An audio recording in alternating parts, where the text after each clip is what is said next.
Just checking.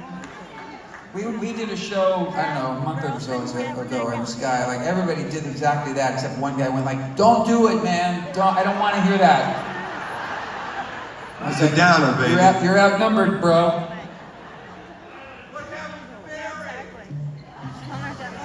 What? He said, "What happened to Mary?" I had some...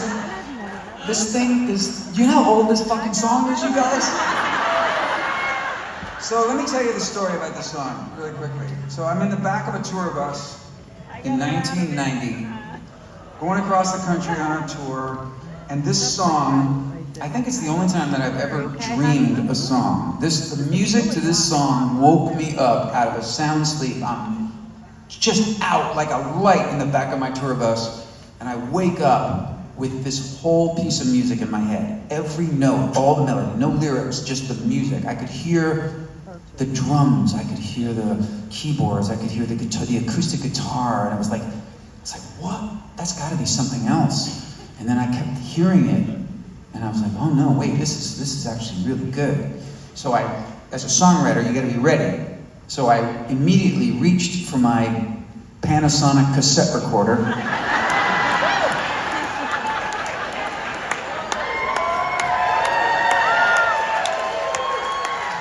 Because it was 1990,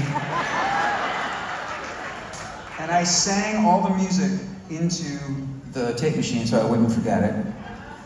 And I went back to sleep, and the next morning I woke up and I said, oh yeah, what was that thing? Did I write something on this thing? And I listened back and I was like, fuck, this is actually like, there's something about it that's haunting and mysterious, and it feels like it can't be a love song, and it can't be a rock song.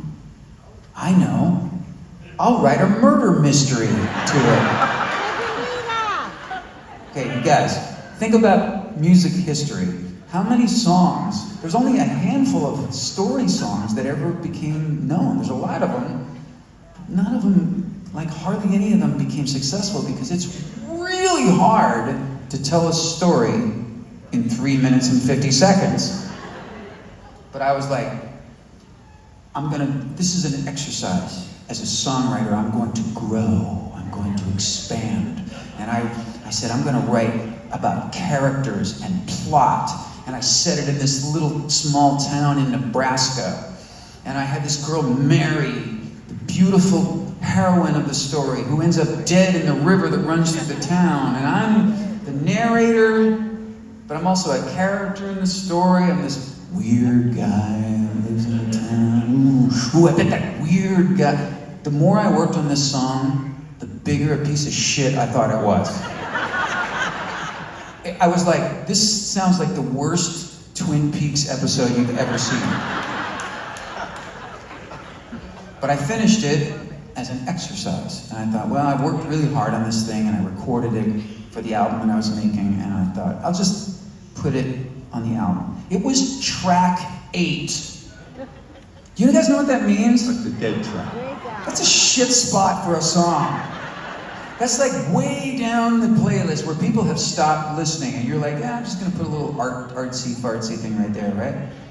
Well, about 6 months later, this song, somebody at my record company decided they wanted to put it out as a single.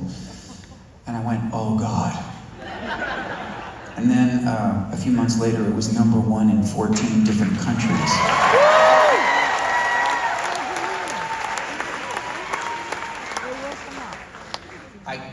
And here we are in 2024 with some dude going, who killed Mary, man? Mary, did you sing that song?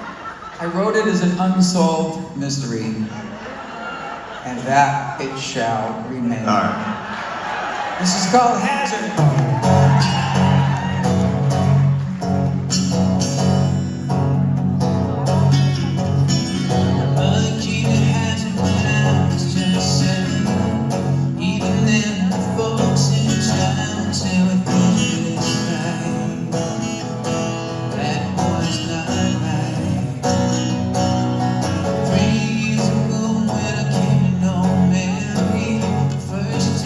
Someone love me on the run.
Austin.